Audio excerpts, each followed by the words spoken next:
은혜로운 찬양 감사합니다. 헌신에 감사합니다. 또 부탁을 드립니다. 2024년 신년주일입니다. 주일에 첫 예배를 드리며 하나님 앞에 이 한 해를 온전히 맡기고 나아가는 오늘 이 예배요 또한 우리의 삶이 되시기를 축원합니다. 지난 해에 일어났던 여러 가지 일들 가운데서 안타까운 일들 가운데 하나가 사회적으로 2023년 6월 19일 현대아산병원의 경내에서 자전거를 타고 이동하는 중에 덤프트럭에 치여서 이제 유명을 달리한 주석중 교수라고 하는 사람이 있습니다. 대체 불가의 인재라고 하는 이름이 붙어 있는, 그는 뛰어난 의술뿐만 아니라 온전하게 헌신해서 그의 집을 그 병원에서 10분 이내의 거리에 집을 정해두고, 그리고 24시간 풀가동하면서 언제든지 환자를 향해서 달려와서 수많은 그 생명을 살린 사람입니다. 안타까운 죽음인데요. 그 사람의 그 죽음 이후에 주석정 교수의 방에 이제 들어있는 문구입니다. 책상 위에 적어놓은 쪽지인데요. 이렇게 적혀 있습니다. 영문으로 적었으네요. But what can I do in the actual healing process? 이 치료의 과정 가운데서 실제적으로 내가 할 수 있는 일이 뭘까? Absolutely nothing. 절대로 아무것도 아니야. It is all in God's hand. 그 모든 것은 다 하나님의 손 안에 들려 있는 것이에요. 하고 써놨습니다. 아마 진료실에, 수술실에 들어갈 때마다 쳐다보고 그리고 읽어보고 마음에 새긴 그런 문구다, 그렇게 생각을 할 수 있고, 그의 치료의 치유자로서의 자세와 그리고 또한 가치관을 명실공히 볼 수 있는 그런 말씀이라고 볼 수가 있습니다.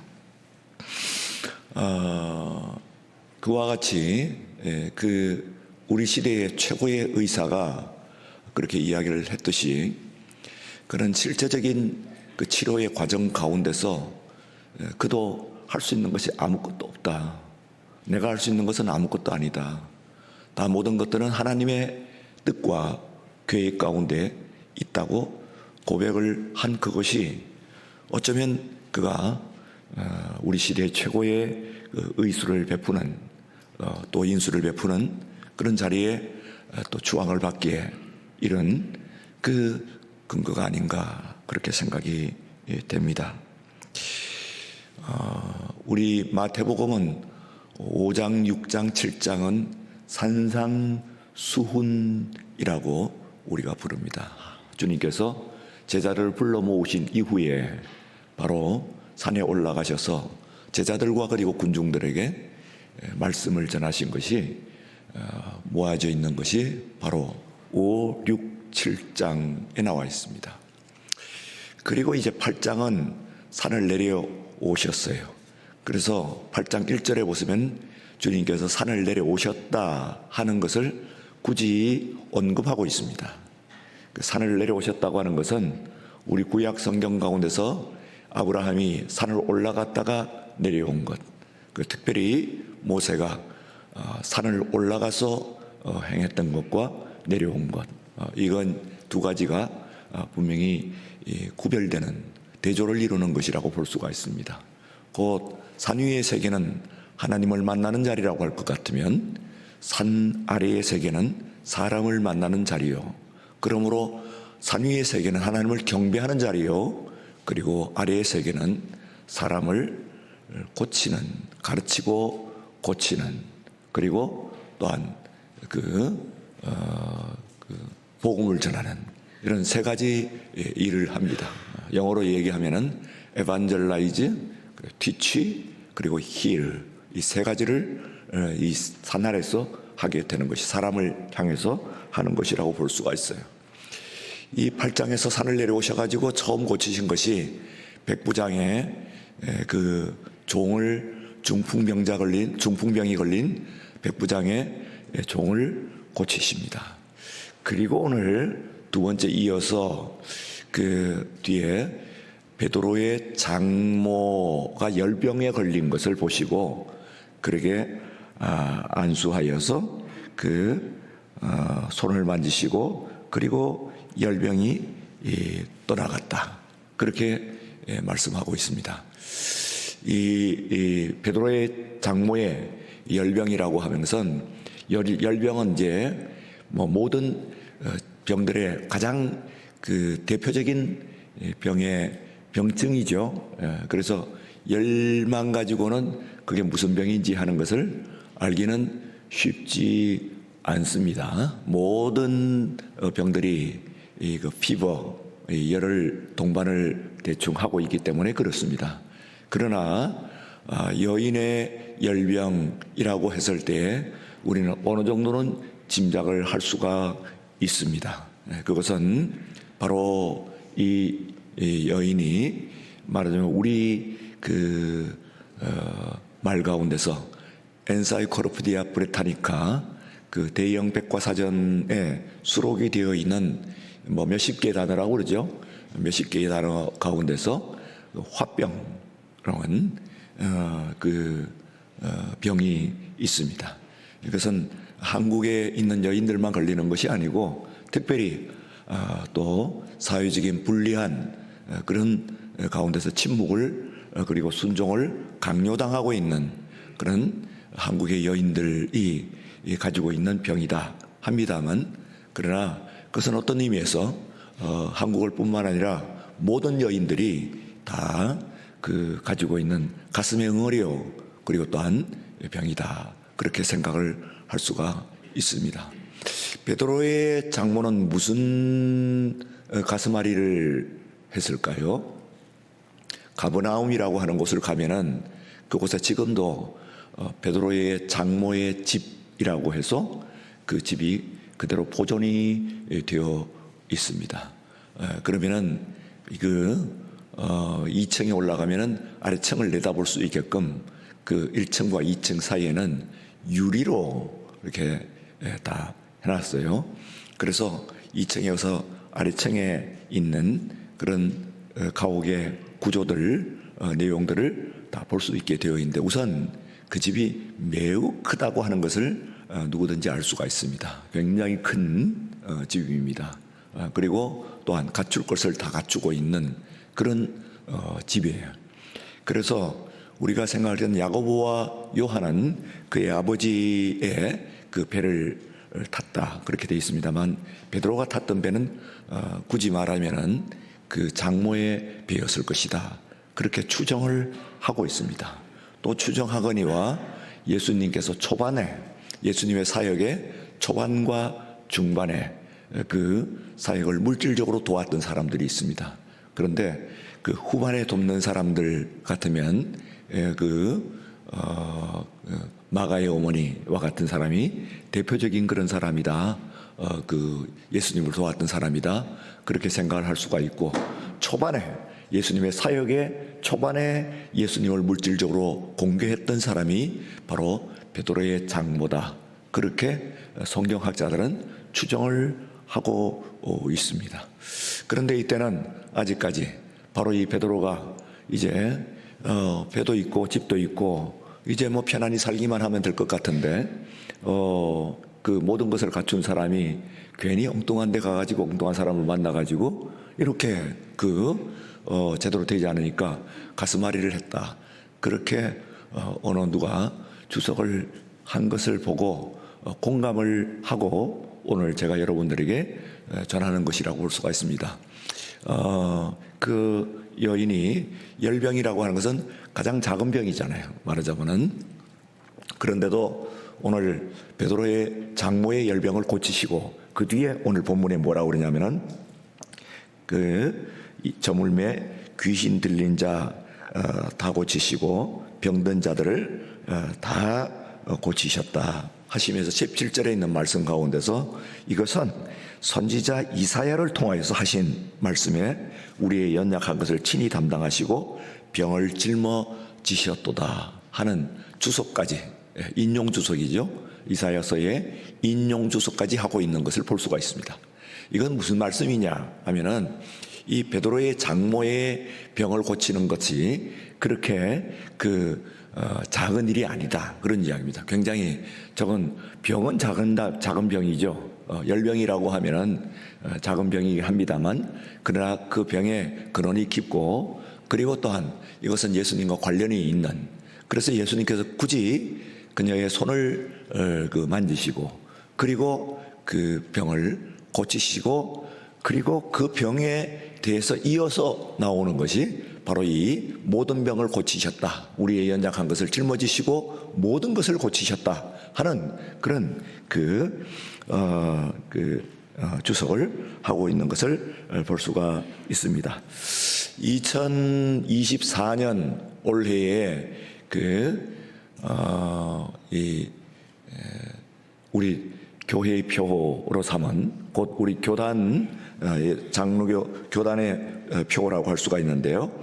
그거가 주여 치유하게 하소서 하는 말씀입니다. 우리 다 같이 한번 읽어볼까요? 주여 치유하게 하소서. 예, 치유하게 하소서 하는 겁니다. 저로서는 제가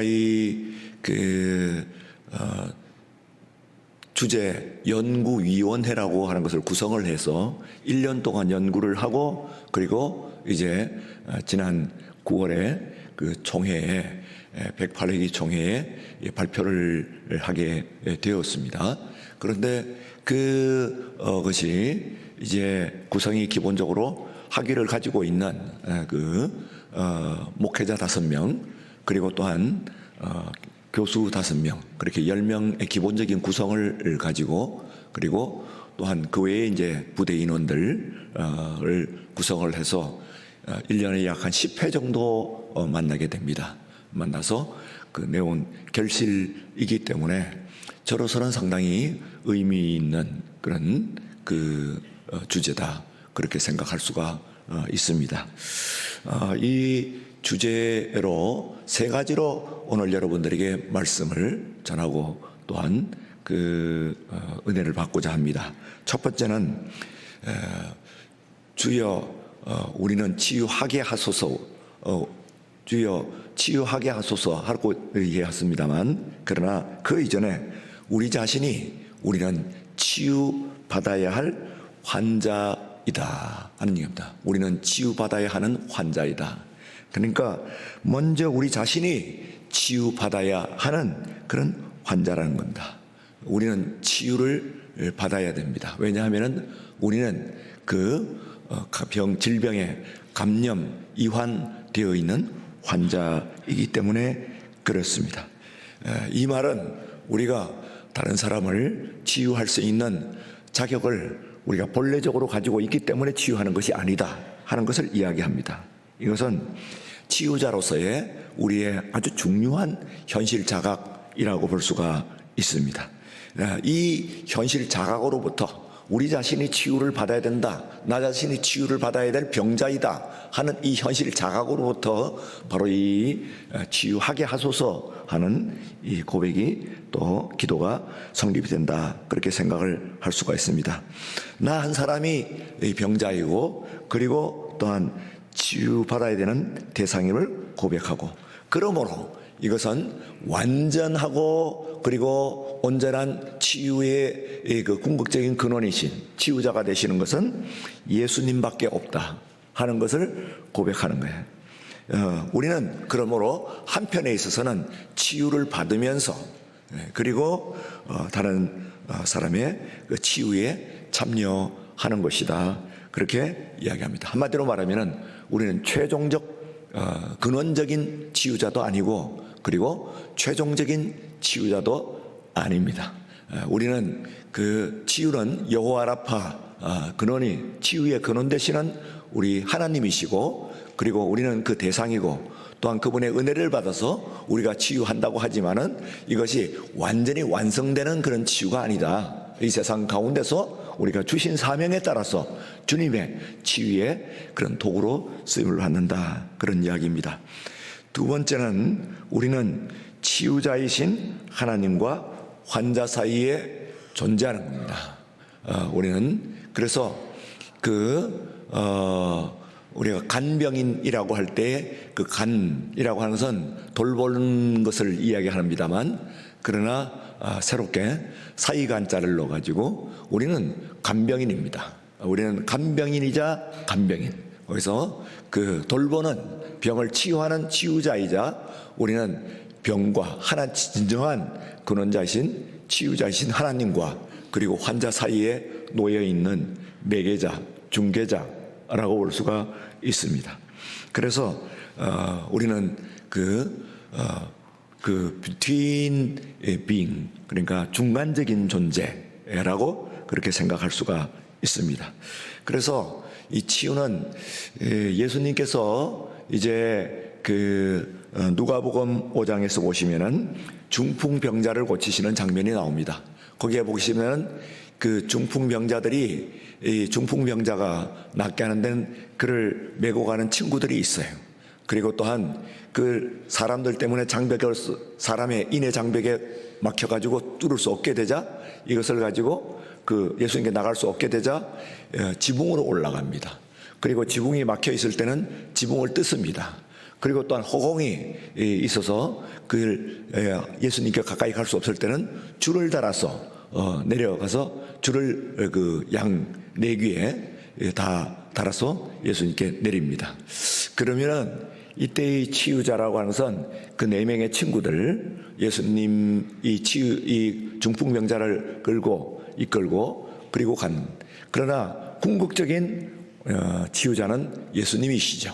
그래서 바로 의사를 비롯해 가지고 오늘 주석정 교수가 이야기했던 정말 그 모든 실제적인 이 액츄얼 힐링 프로세스, 실제적인 그런 그 치유의 과정에서 나는 무엇인가, 내가 할 수 있는 건 뭔가, 아무것도 없다, 나는 아무것도 아니다, 오직 하나님만이 하시는 것이고 나는 그의 손에 들려있는 그런 도구일 뿐이다 하는 것이, 말하자면 그런 간병인, 중간에 서 있는 그런 치유자로서의 그의 모습을 찾는 것이다, 그렇게 생각할 수가 있습니다. 그래서 우리들이 바로 이 세상에 있는 실제적인 병원에 있는 의사들이나 혹은 우리 교회에 치유하는 우리 교회의 치유도 바로 우리들이 궁극적으로 교회에서 일어나는 것이든 혹은 또한 실제적으로 병원에서 일어나는 것이든 그 치유는 하나님께서 하시는 것인데 그 중간에 우리들이 서 있을 뿐이다. 그리고 그러나 적극적으로 주님께로 데려가는 거죠. 그리고 사람이 막혔으면 지붕을 올라가고, 지붕이 막혔으면 지붕을 뚫고, 공간이 있으면 그 공간에 줄을 달아서 내리는 이 일을 함으로 말미암아 주님께서 치유를 하시도록 역사하는 그런 역사가 바로 이 교회의 역할이요, 그리고 교회의 목회자의 역할이다, 그렇게 생각할 수가 있습니다. 세 번째는 마지막으로 우리는 영적 치유자입니다. 이 성경은 우리들에게 우리 인간이 영, 혼, 육 세 가지로 구성이 되어 있다고 그랬습니다. 그러나 이 영, 혼, 육 세 가지가 완전히 떨어져 있는 별개의 것은 물론 아니지요. 그러나 분명히 엄밀하게 구별은 되는 것이다, 그렇게 생각할 수가 있습니다. 그래서 세상에 있어서 이제 병원의 의사는 몸의 그 치유를 집중적으로 훈련을 받고 그리고 그것을 실시를 합니다. 그러므로 오늘 우리들도 몸의 질병이 찾아왔을 때는 의사를 찾아가야 되죠. 물론 말씀드린 바와 같이 그런 중간에 매개를 하는 것일 뿐이요, 진정한 의미에 있어서는 병을 고치시는 것은 우리 하나님께서 고치시는 것이다. 그렇게 생각할 수가 있습니다. 그리고 이제 그 위에 있는 혼이 있고요. 이 혼은 지금 이제 세상적으로 많이 관심이 고조가 되었습니다. 그래서 이 상담, 우리 아이들, 자녀들 상담, 그리고 또한 성적 상담, 이상 아이들, 혹은 남편 문제 가정 상담, 혹은 심지어는 개나 고양이나 이런 집안의 애견, 애묘, 또 그 상담, 이런 것들도 다 하는데, 이런 것들을 통해 가지고 말하자면은 몸을 당장 고치는 것보다는 혼을 고치는 것이라고 볼 수가 있어요. 그래서 많이 고치기도 합니다. 보면은 프로그램들을 보면은 굉장히, 그러나 완전히 고치던가요? 절대로 주석정 교수의 말 그대로 절대로 아닙니다. 절대로 다 고칠 수가 없는 것입니다. 그런데 혼을 고치는 사람들이 그 혼을 고침으로 말미암아 또한 그 몸도 함께 좋아지는 그런 역할도 하는 것이죠. 그러면은 이 세상에서 거기까지입니다. 병원의 의사는 몸을 고치고 육을 고치고, 그리고 상담 치유자는 혼을 고친다고 한다면, 그러면 이 세상에 있는 존재들 가운데서 영을 고치는 존재는 바로 이 교회요, 그리고 또한 믿음의 사람들이다. 그렇게 생각할 수가 있습니다. 그래서 영을 고치는, 근데 이 영을 고치는 것은 바로 구분은 됩니다만, 그러나 그것이 또한 지휘 관계가 있어요. 그래서 혼이 육을 지휘를 하듯이 영은 혼과 육을 지휘를 합니다. 그래서 영을 고치게 되면은, 그러면 혼과 육이 함께 낫게 되는 것이죠. 그래서 분명히 구분이 되는 것이고, 그런 의미에서 이 치유라고 하는 것은 구원의 다른 이름이긴 합니다만, 그러나 10명의 나병 환자들을 고치셨을 때 예수님께서 9명은 10명을 다 고치셨어요.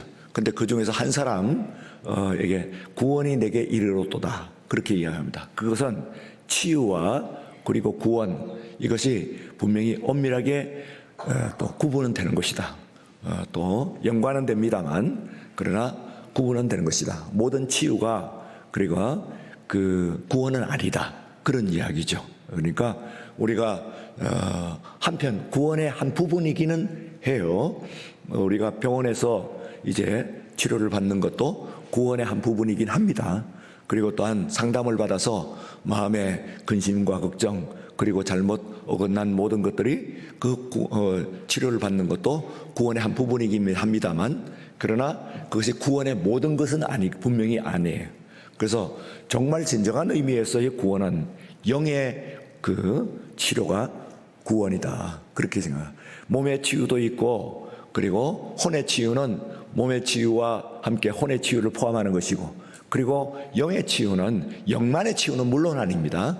영을 치유를 하면은 그 영의 치유 안에 몸의 치유와 그리고 또 혼의 치유가 포함되어 있기 때문에 지휘관계 가운데서 영의 치유는 온전한 구원이다, 그렇게 이야기합니다. 그래서 나머지의 이제 모든 것들도 얼마가는 구원이 구원의 의미를 가지고 있습니다만, 그러나 진정한 의미에 있어서의 구원은 바로 영의 치유이다. 그래서 교회에서의 이런 치유는 정말 우리 사람들이 사람을 살아가면서 진정한 의미에서 오늘 여기에, 그리고 또한 완성은 영의 구원의 완성은 몸이 다시 사는 것을 믿사오며 하는 것으로서 마지막 완성이 몸의 치유로서 완성이 됩니다.